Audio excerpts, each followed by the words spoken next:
So this is the Wirral channel. It's kind of like a catch-up for the summer of 25 and where we've been and what we've been up to over the last couple of months.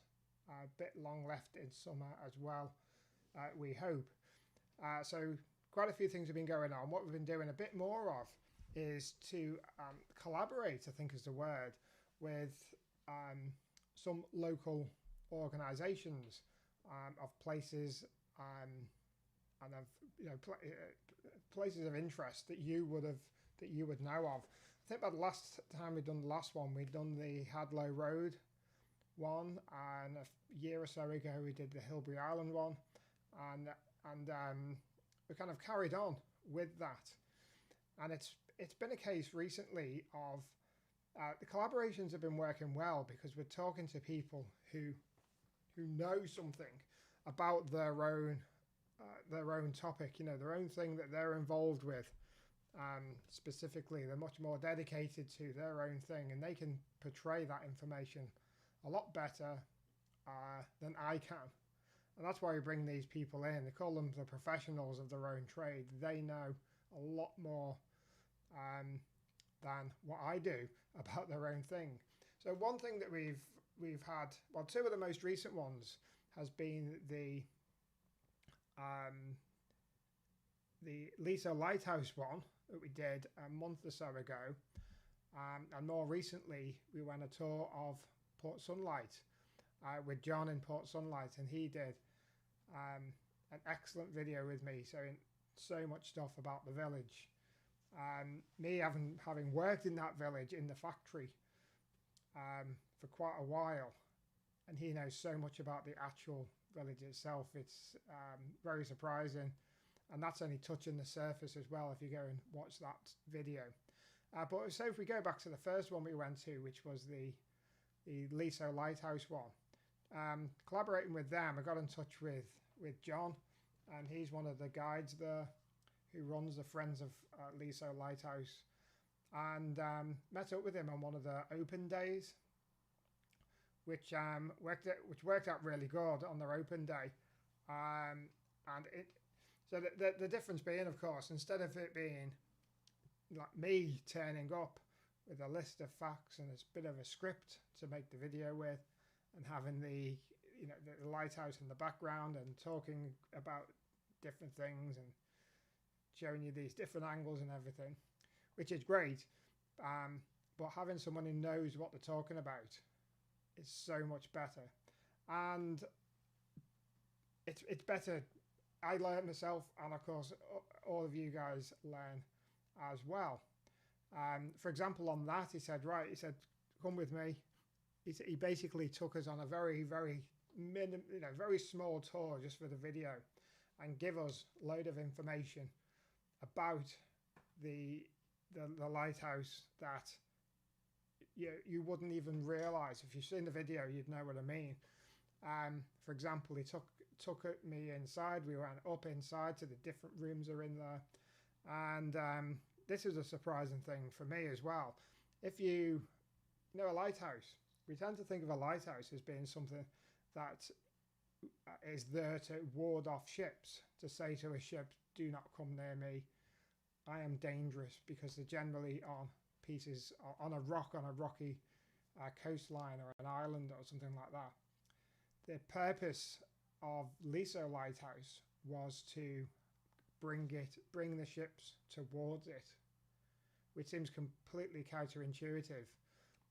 But with the other lighthouse, because there was three, and then there was two, and now there's only the one, and that's not working anymore. There was two lighthouses, Bidston and Liso. So this is how they describe it.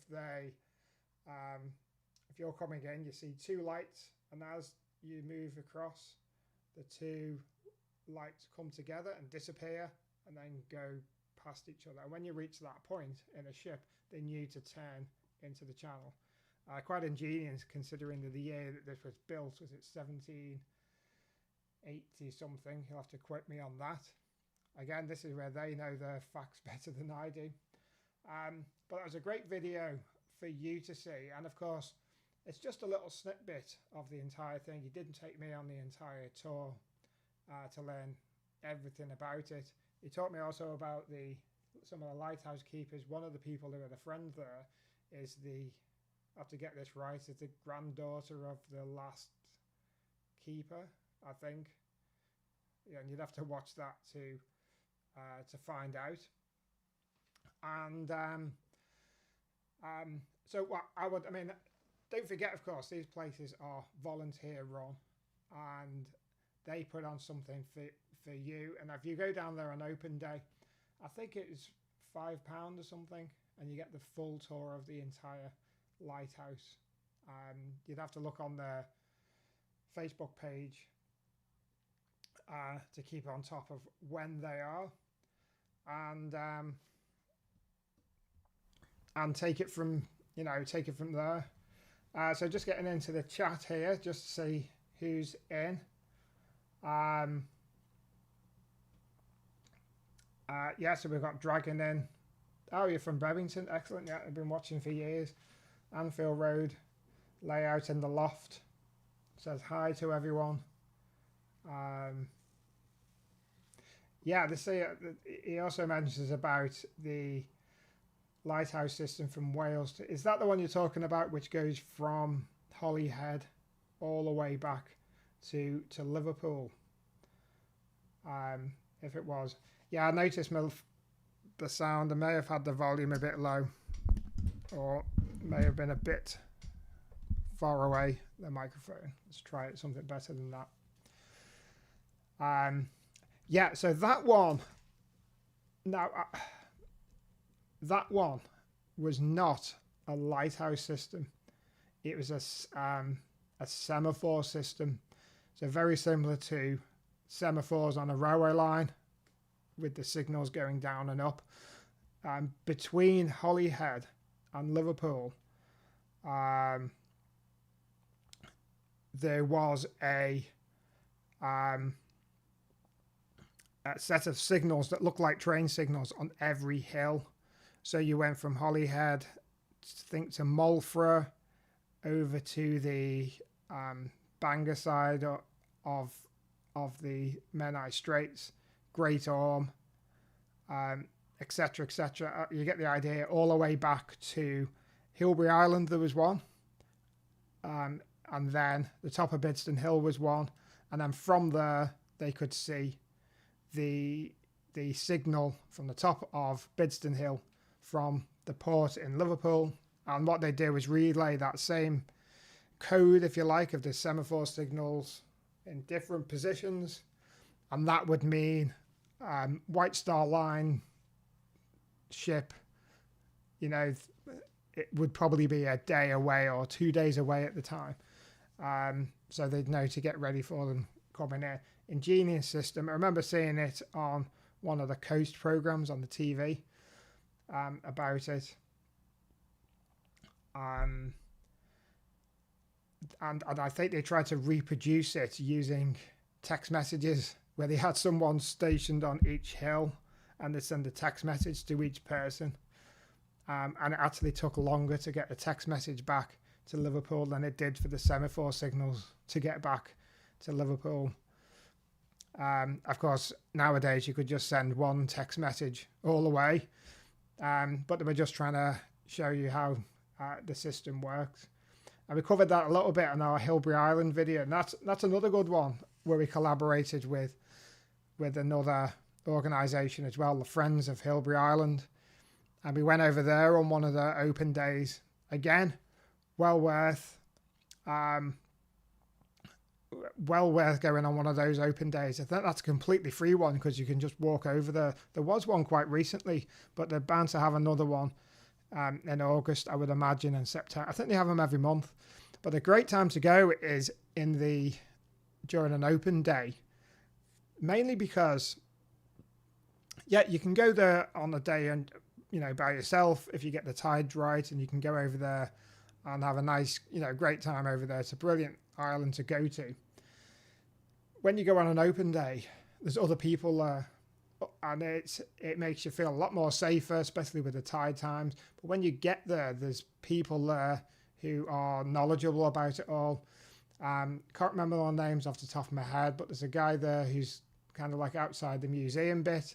He tells you about all of the equipment that they used for fixing buoys at the time, the buoy maker, the fossils that they found of the dinosaur, and also as well another good thing is there's no facilities over there whatsoever. But when you go over there on an open day, they have a table out. You can get cans of Coke and coffee and tea and a packet of crisps and things like that. So there are refreshments there as well. They also had tours of the old lifeboat station at the end. That was quite interesting. And there's generally people there with the telescopes, trained on the seals, which are quite often on the sandbanks in the middle of the D. So you can get to see the seals up there as well. And then the wildlife people, and you can talk to these people and ask them questions and see what's going on and things like that. Again, it's another one. So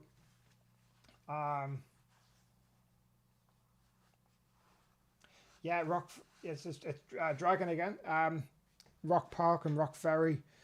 A lot of people to do with shipping there, and there was people up in Oxton Village to do with shipping. In fact, was one of the owners of Camel Edge was up in on an old house somewhere by the art gallery up in Oxton Village. And Susan is up back on from Ireland, so hi again to you. Yeah, you've been. I recognise a lot of your names from some of the comments as well. Gary's been on. I hope the volume's a bit better now. I may change the setting on here as well.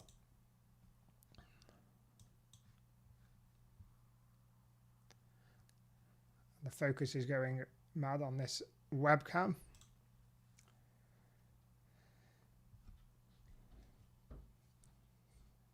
Yeah, so we've been onto that now. Have any of you seen the Liso Lighthouse one, or the Hillbury Island one? Just seeing if any of you, or been over there on an open day as well.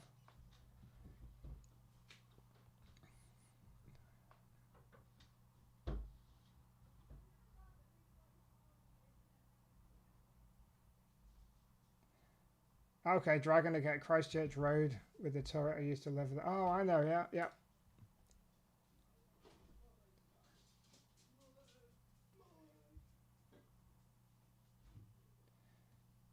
Yeah, so one of the other ones, so this one's only just recently came out, was the one in Port Sunlight Village. I met up with another John, fully enough. And we did a little mini tour of Port Sunlight Village. That was, we started off by the War Memorial. A lot of stuff about the War Memorial that you would probably not know. I didn't know. And it's only when you get around there and get shown some of the details that you begin to realise a lot of things, and you think, oh, I did not know that was the reason for that. And again, these they're all voluntary organisations that look after, in their case, they look after the village, and as we all know, an amazing village that it is. And but you can, with John, and there's a couple of other tour guides as well, you can get down there and go on one of his tours. John was saying as well that he's had people from, I think he said the furthest person to come was from New Zealand. I don't think you can get much further. In fact, the exact opposite of the Wirral Peninsula is off the coast of New Zealand. If you were to look on a map, it's the exact opposite. It's actually the middle of the Pacific. It's the exact opposite. And they came over, and he asked them, he said, oh, what do you do for work? And this guy from New Zealand said, I will work for Unilever. And he said, see this factory here? This is Lever Brothers. That name, this is where it all started. And that guy was absolutely gobsmacked. He'd come up the other side of the world and then found the home of Unilever, which has come under many other names. Dragon's back on again. You work at that Levers, do you? Yeah, I work there from, let me get the years, 96 to, I got a thing on the wall, 2008 I worked there from, in the on the original factory part, not the research part, in what was called site services department. Don't even know if it still exists, as it probably doesn't as it was then. But as a result, even on the factory, I actually had a lot of access all over the factory just to the job that I did, where I could go nearly everywhere. And we had keys to get into nearly everywhere. So we could go underneath Lever House, and so much stuff under Lever House that you wouldn't believe. And how it worked with getting stuff from where the factory was bolted onto the back of Lever House. There was actually a conveyor belt that was run by steam that ran all the way down to the Bromborough Pool, as it was. So there was the dock there for Lever's dock to put all the soap onto the pallets and onto the ships. That's how you used to do it.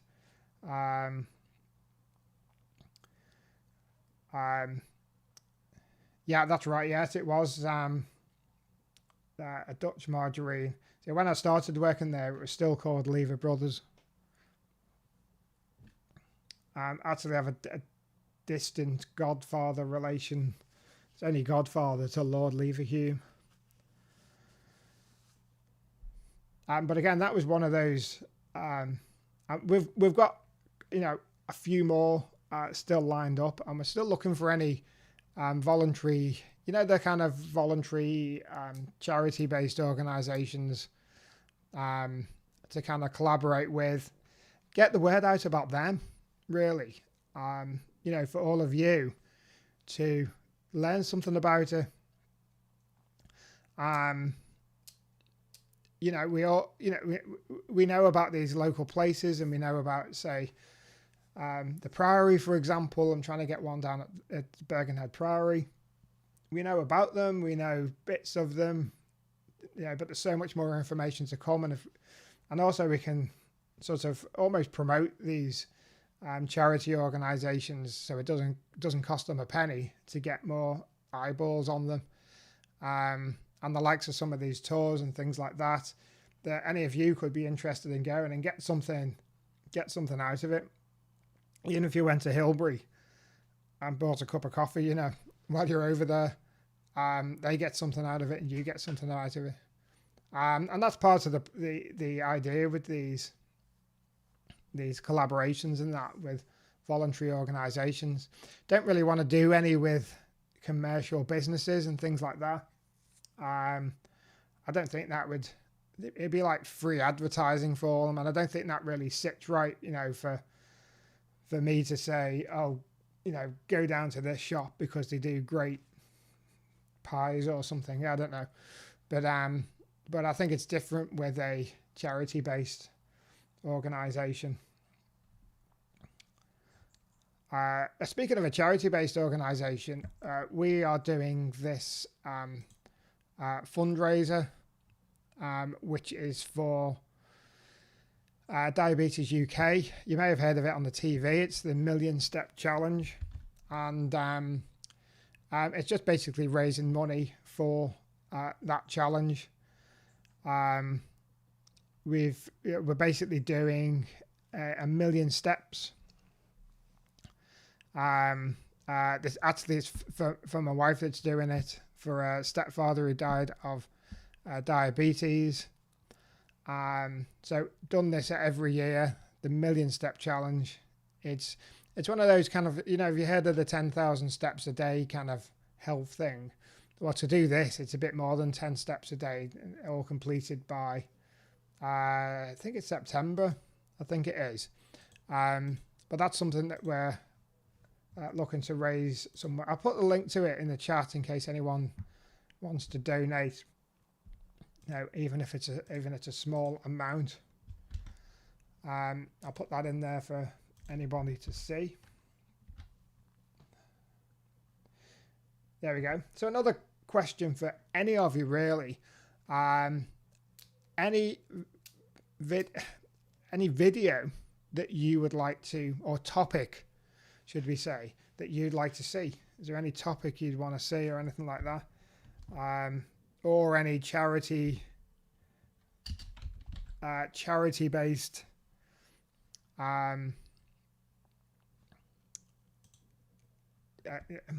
organization that you think it would be good to collaborate with and to do a video of them, or anybody here, whether you're watching live or watching later, anyone here actually involved in one themselves and want to get involved and get onto the channel. Basically, it's a bit of free publicity on the channel, or anyone have any ideas of one, even if it's just a video about, you know, Hamilton Square or something like that, you know. If anyone's got any ideas, let us know, and let's see if we can put a script together, should we say, and we'll credit for you.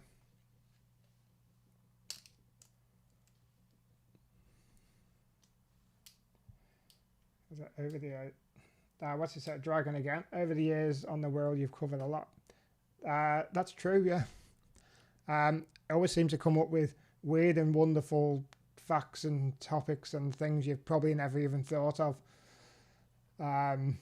as well. It's coming up with ideas of something that may be something different for everybody.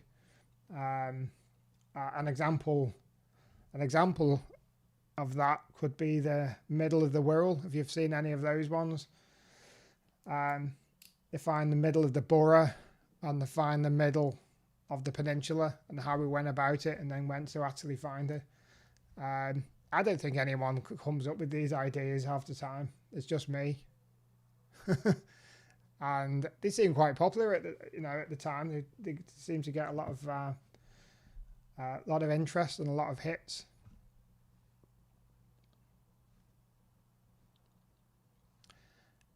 So that's coming up. There's something else coming up. Let's see what else we've got. We've got a video about Bromborough coming up. So that will be in the next week or so. There's a video about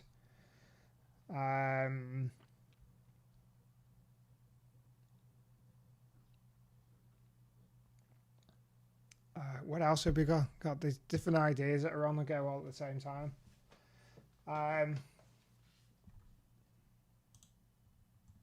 Oh, we've got John on the chat as well.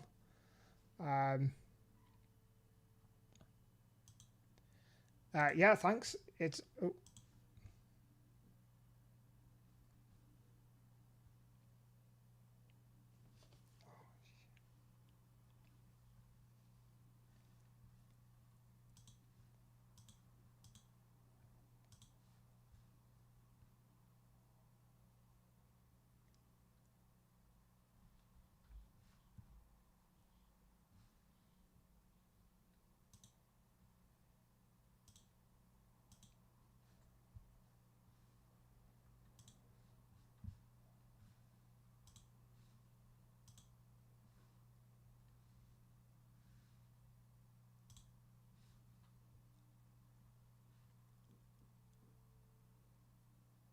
oh, we're back. Are we back on? I think we're back on. It disappeared for a minute then. Everything went off my screen anyway.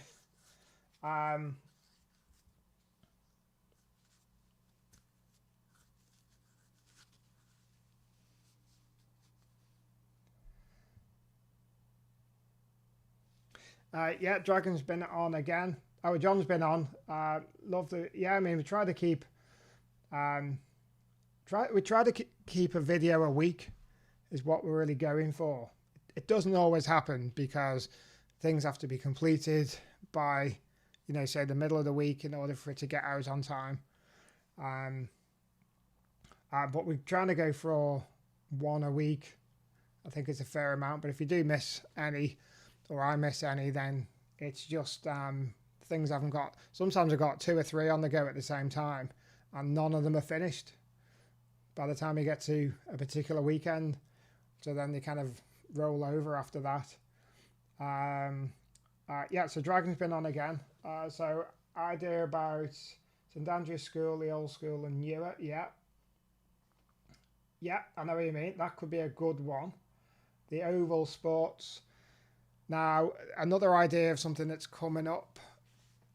I say coming up. Part of it's partly filmed last year is all about the Chariots of Fire film, and it's filming locations, and the Oval is one of them. However,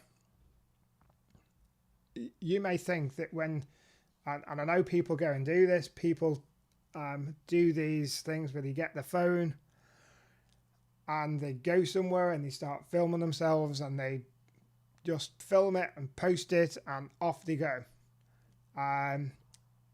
But when you turn up to somewhere like the Oval, you really can't just do that. You need to have permission to film, especially if you're putting it on something like YouTube and things like that. You need permission to film. A lot of places I go to are all sorts of like public land, obviously, so you can just do that anyway. But permission to film is what you need. You can't just turn up into a sports facility and start filming. So you have to get some kind of permission. And to do that, I went through the Wirral Council's website to get permission. There's a lot of jumping through loops, red tape. They sent me a message back saying, do you require facilities, road closures, and all of this? And it was, basically asking for, in the region of 20 grand a day or something like that in order to film. And I'm thinking, I'm not filming Peaky Blinders here. I'm filming a video for YouTube, but there's still that looping red tape that you've got to get around.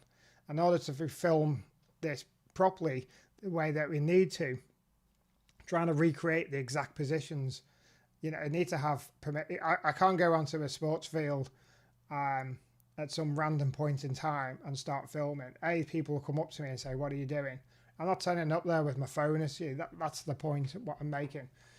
People think it's all right to turn up with the phone and start filming themselves. They're kind of like hidden. Nobody knows that they're doing it. Nobody questions it. So it can be a bit more difficult with places like that.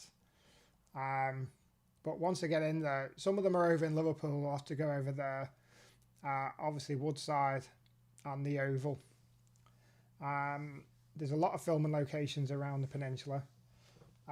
Don said he was there with his dad. I think it was 81 on a Sunday, was it?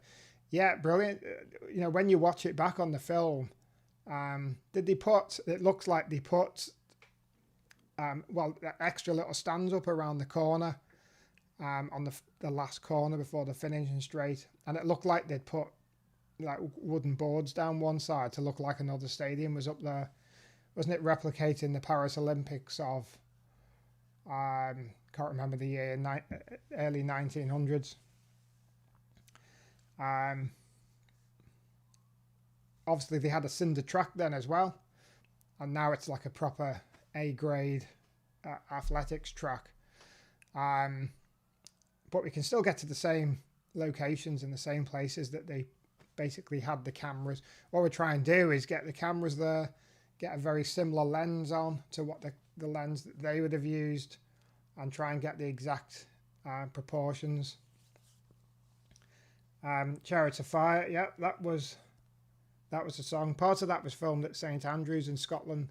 That opening scene where they're running down the beach and then the dog runs after them, that was on the beach at St Andrews in Scotland. And a few other Highland places up there as well. But actually the Port of Liverpool building over the river, that was it's something like the Paris Olympic headquarters or something. And also Liverpool Town Hall was in it, inside of the town hall. That was something to do with the French Olympic Committee as well. So that could be coming up. That's something that could be coming up, but it's difficult with the getting into film at the right time. Yeah, Chariots of Fire, great song. Just see if I've got some of those other ideas on one of my lists. By the way, if you want any, if anyone's interested in any kind of filming, I've got some links to all the gear that I use in the description. They're just Amazon links, so you can see them on Amazon. It's just various amounts of different audio recording and lenses and things like that. It's not a case of shoving your phone up and filming stuff with your phone.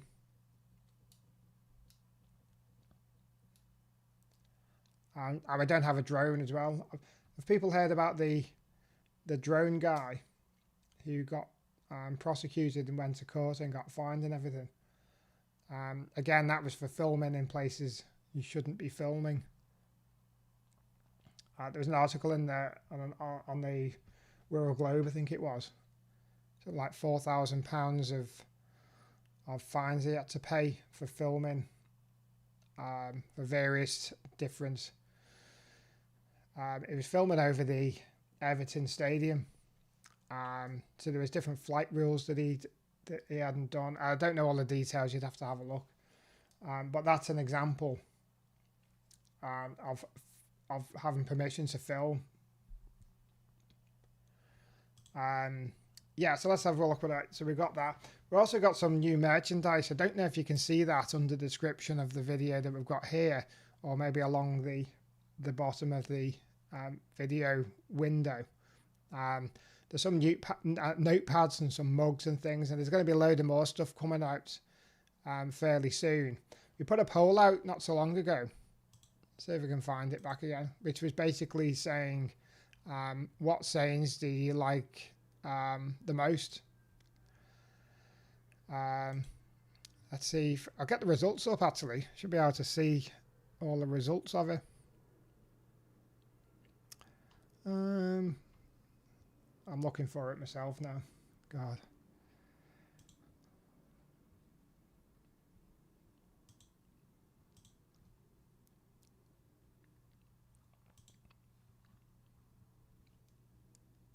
Sorry, just trying to find it. Oh, here we go. Yeah, so it was, out of these phrases, which ones do you like the most? So these are all Wirral phrases, things like that.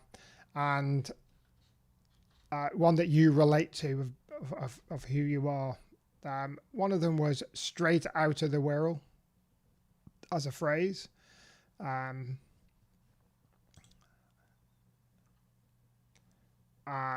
where's it gone again? There we go. Right, straight out of the Wirral was one of them. Proud to be from the wrong side of the Mersey. Bit of sarcasm in that one, with quotation marks around the wrong. The Wirral, it's not Liverpool, it's better. And two rivers, one peninsula. So the winner of that poll with 42% was the Wirral, it's not Liverpool, it's better. In second place with 33%, two rivers, one peninsula. And then on 15% was straight out of the Wirral, and 10% was proud to be from the wrong side of the Mersey. So what we've gone with is the two most popular on the results poll. And we'll try and make some, other things with these phrases on. Maybe even try the ones that are least popular as well, just to give a little bit more variety on there.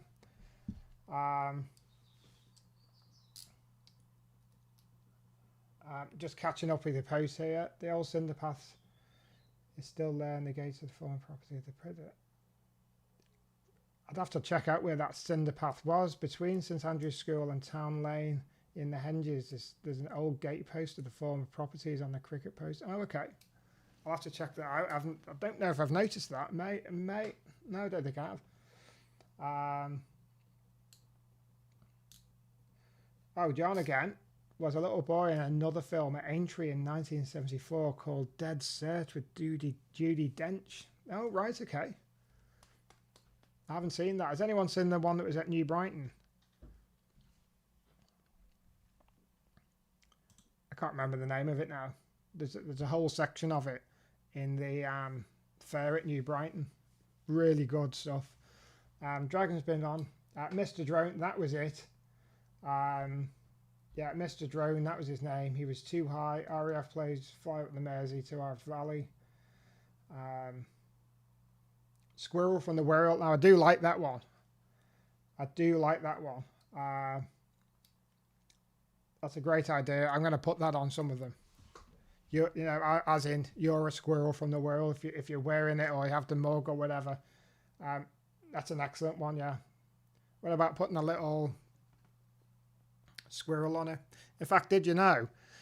Paul McCartney has a lot of roots in the Wirral. He actually lived in Liscard, Wallasey at one point. And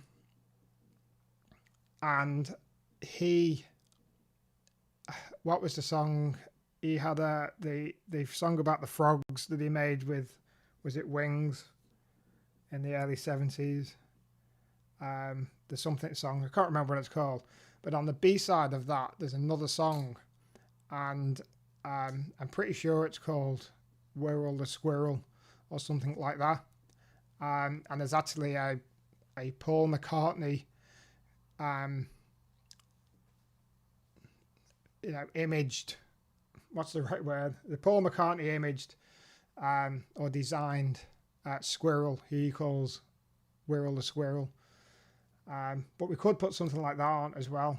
We All Stand Together, that was it. So that was the A side, and on the B side of that was this other song. I'll have to look it up. Paul, apparently, yes, it's called It's On. I'll tell you the name of the road. It looks, you can see pictures of him in the 60s or 70s at that house if you look it up. And the house looks exactly the same now as it did then, but it's very sort of hidden. You can only just see it, but it's on Baskerville Road in Lower Heswall. So if you go to the Gate and Roundabout by the Devon Doorway and then head towards Heswall, but immediately turn left down Well Lane, and then you keep going straight, and that bends round to Baskerville Road and goes down the hill. And then his house on the right, I think it's something to do with owned, I think he bought it for his parents at one point, or maybe his brother lives there now, something along those lines. But if you go past it, you have a very, very brief look. You can see through the gates, and it's very mock Tudor style, black and white house, and it's basically the same as it was when he was there then. You can find pictures of him at that house in the 1960s, and the name of the house eludes me, but you'll be able to find that out if you look for it, if you search for it. The something, I can't remember. I don't remember half the time.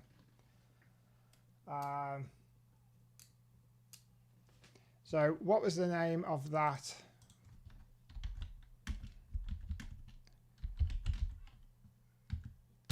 Right, We All Stand Together and the Frog Chorus. And on the B side was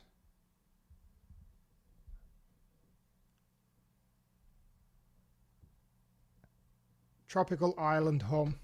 I think it was that one. But if you do a search for Wirral the Squirrel, so unfortunately I can't put pictures in the comments. You'll be able to see the picture of it.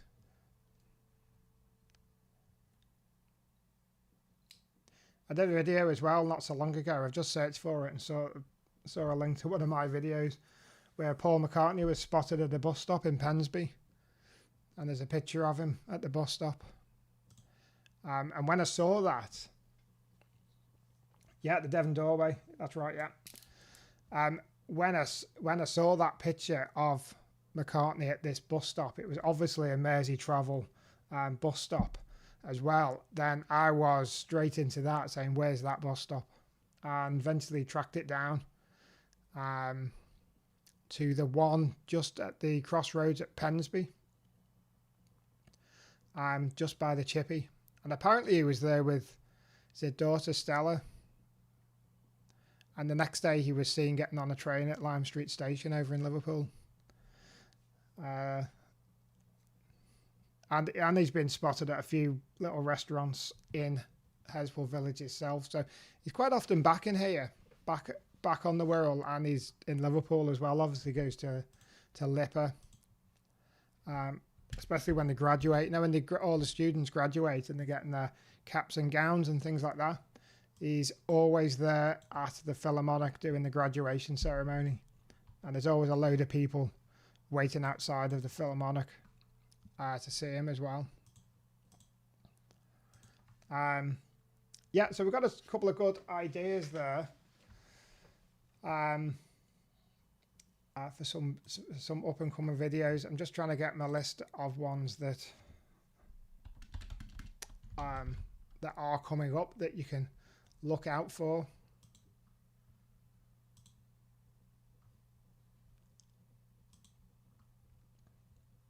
And I'll probably be back in a couple of weeks.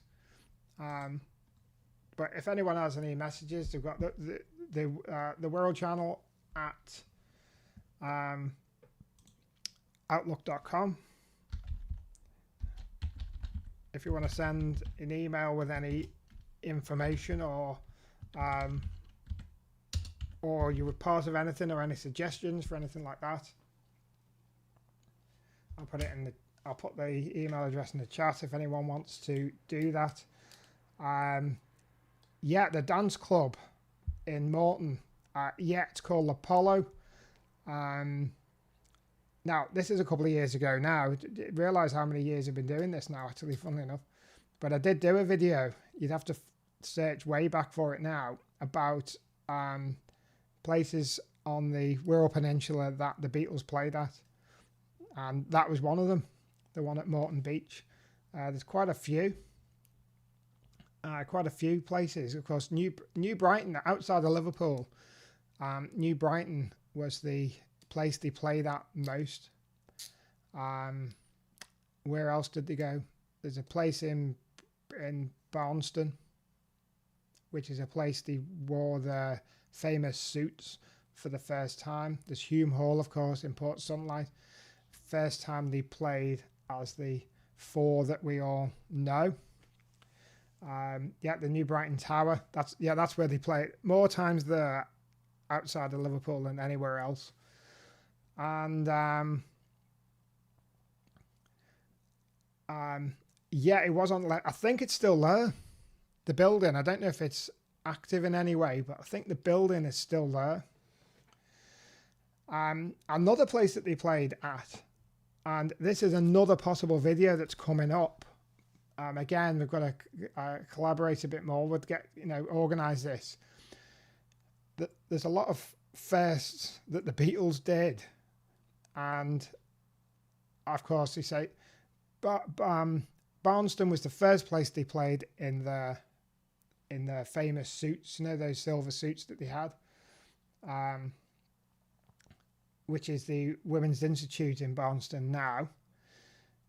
Hume Hall in Port Sunlight was the first place that they played as the four that we know, with Ringo in.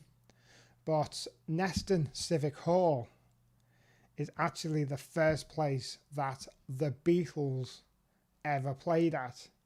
And when we say the Beatles, it's because in the very early days, and there were still kids basically going around playing whatever gigs they could get, sometimes 2 in a night, sometimes 3 in a night.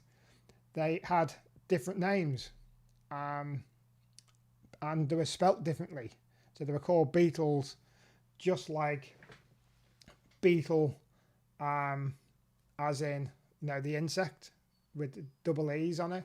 They were called Beatles then. They've been called the Silver Beatles, and then Beatles. But the time they played as the Beatles, as we know it now, spelt as we know it now, was at Neston Civic Hall. pardon me, and that was when the other drummer, I can't remember his name off the top of my head, he played the drums, and there was 5 of them at that point in time as well. Sorry, I've been talking too much. Let's just catch up on this. Oh, Grace, man, thanks for all you've done. Interesting stuff, learn to learn. Yeah, that's great. Yeah, I mean, one of the things about this is to get information out there, and a lot of the time it's people, you know, and me as well, a lot of the time, you know, learning stuff that we didn't know about before. And this is what we portray to all of you. You're learning stuff that you don't know. More history about Oxton, a lot of blue plaques in that area. Yeah, though there is. And there are quite a few people actually in the Oxton Society. And so that is quite a few things there. Now, there's one about Rosemount, which is already up. I did years ago now, which is about Colonel Toosey. Now, if you've ever seen the film Bridge Over the River Kwai, then Alec Guinness, who played the captain of the British Army in that Japanese of War camp, he played Colonel Toosey, who was from Rosemount in Oxton, and he's an amazing man as well. I know his son and his son's wife, they still live in Oxton. The granddaughter, who knows so much about Colonel Toosey, it's unbelievable. And when they did that blue plaque, I went there and filmed the day that they did the blue plaque. It is on the channel somewhere. You'd have to look it up. And on the day that they did the blue plaque, 2 of his actual Met soldiers in his platoon who were in that camp did the unveiling of the plaque, which is unbelievable. Some of their stories were just unreal, and it's not portrayed so well in the film. I mean, and it is, but not to the extreme of the things that we're talking about. Unfortunately, they've passed. They were quite elderly at the time, but they've passed away now. They were from down south. They were probably in the 90s, about 5 or 6 years ago, mid-90s. So, and as you know, there are other ones. There's one about a lady policewoman. Who was that? Yeah, loads to think of. And of course, the Oxon Society is the people to get in touch with. All of that. So Oxton is a great idea. Yeah, there is so much history on the Wirral, and not many people know about it. Absolutely, that's what this is all about. To, you know, hopefully as well, people who aren't from the Wirral learn a bit as well. I've followed channels which are all about other places around the country, and they're just as interesting when you don't live there.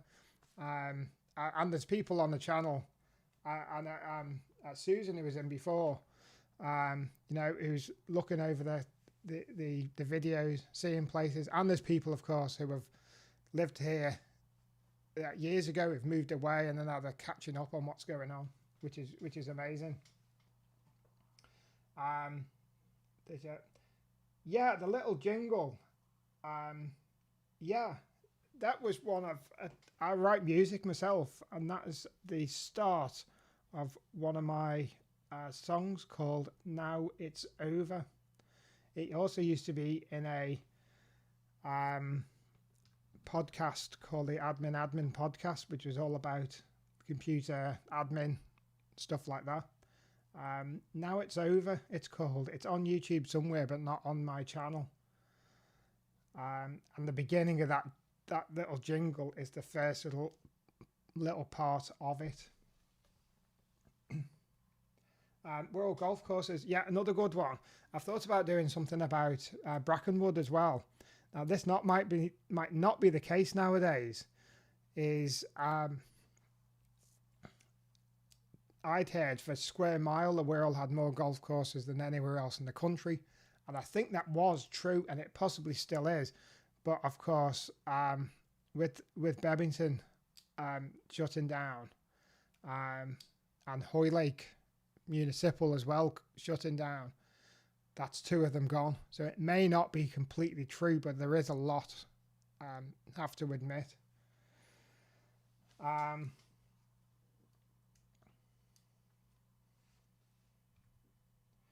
Another John's been on. I'm a local Morton lad. I've been lucky enough to work with a lot of older lads who spoke a lot of historical stuff. I also worked on Frank Biddy's farm, and he's told me many stories. Oh, there's another one coming up about the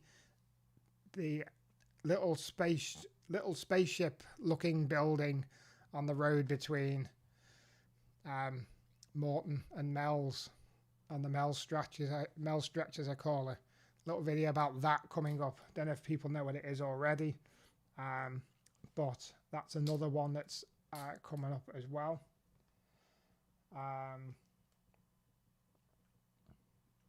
Okay, the Bebbington Lady Wimbledon champion, Lottie Dodd. Yes, excellent shout with that one, Lottie Dodd.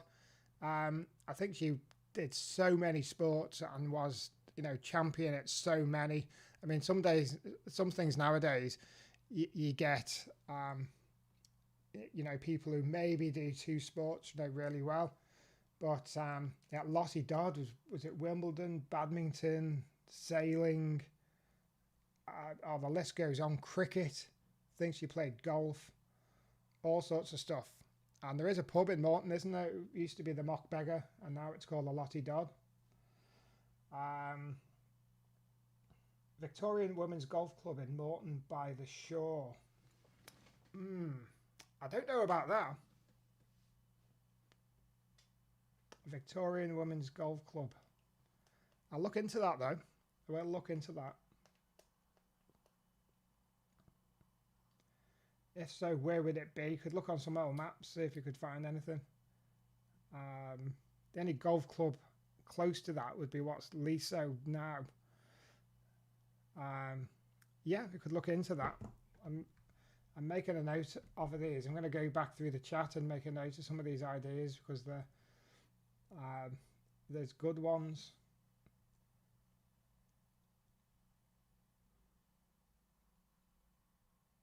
Yes, excellent. So on that is great. Now I'll probably be back in a couple of weeks at least. Just a bit more of an update of what's been going on, but you can catch this on replay as well. And don't forget the Wirral channel at outlook.com if you want to send an email through with any information or any ideas, or if you know anyone to put me on to who would want to be featured in a video, any local places, that would be good as well. But yeah, somebody said before that I've done a lot of stuff about a lot of things on the peninsula, and that's true, but I've still only scratched the surface.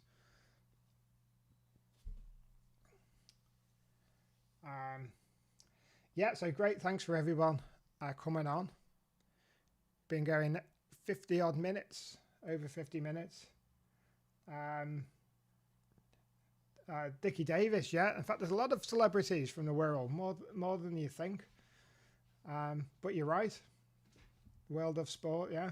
He did the football as well. So Frank Berry used to find antique gold balls when ploughing through a field and sold them at auctions, he told me. Wow, yeah. There could well be. Could well be. Now, Dixie Dean. Not so long ago, we've got a full feature video about Dixie Dean.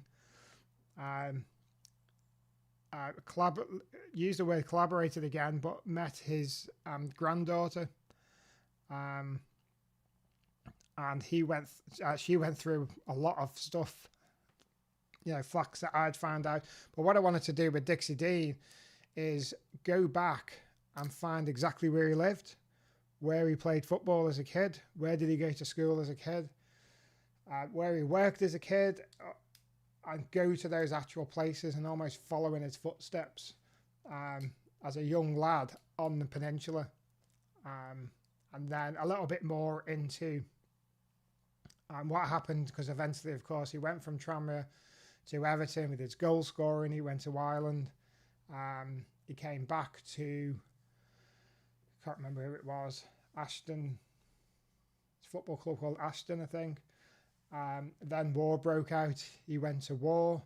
He coached the lads in his barracks. He was the coach for them. Different times being a footballer back then. But we've got a full feature video about Dixie Dean. Came out a couple of months ago. Well worth a watch because we go to all those places that Dixie went to. Yeah, right by the Kentucky Fried Chicken. That's right. There's a petrol station there. All of the evidence is gone, but that's basically where the petrol station was, is where his house was. And there's also a Dean's Way just behind it. Obviously a nod to him as well. But great, again, got a load of information off his granddaughter, who, knew him. Dixie died in 1980, so he knew him as a young girl growing up. Until he died at Goodison Party, at Goodison, a red party, at Goodison Park, watching the Liverpool-Everton derby. It was the first derby that he had ever been to, apart from playing in a few. It was the first one he'd ever watched, and he had a heart attack in the game.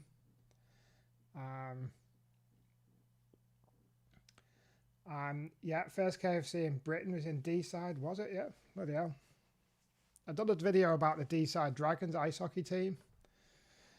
Our local ice hockey team. If anyone didn't think we had an ice hockey team, yeah, it's in Wales, but it's the most local one to all of us. The next local one is Widnes. Smallest KFC in Birkenhead North End. Yeah, it's probably the smallest KFC in the world, I would imagine.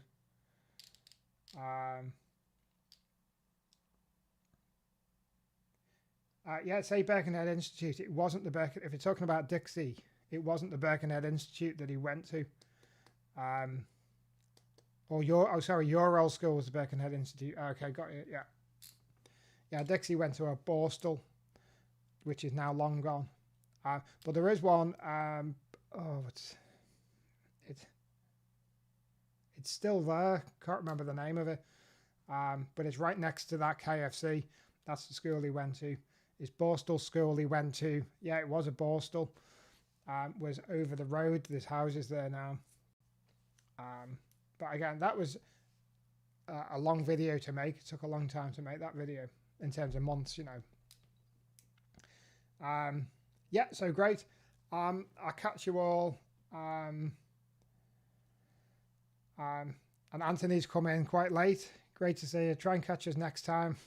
It was a last minute thing, actually, to go on tonight. So you may not have heard it. I'll try and put something out a bit earlier next time.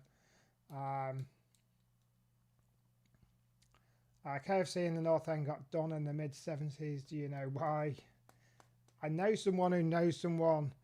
No, I know someone who knows the guy who owned the building, but I don't know about that. Yeah, it's great. Yeah, I was glad you enjoy watching the channel, and yeah, keep commenting and liking and all that kind of YouTubey stuff. But I'll be back for a live a couple of weeks time, and I'll see you all then.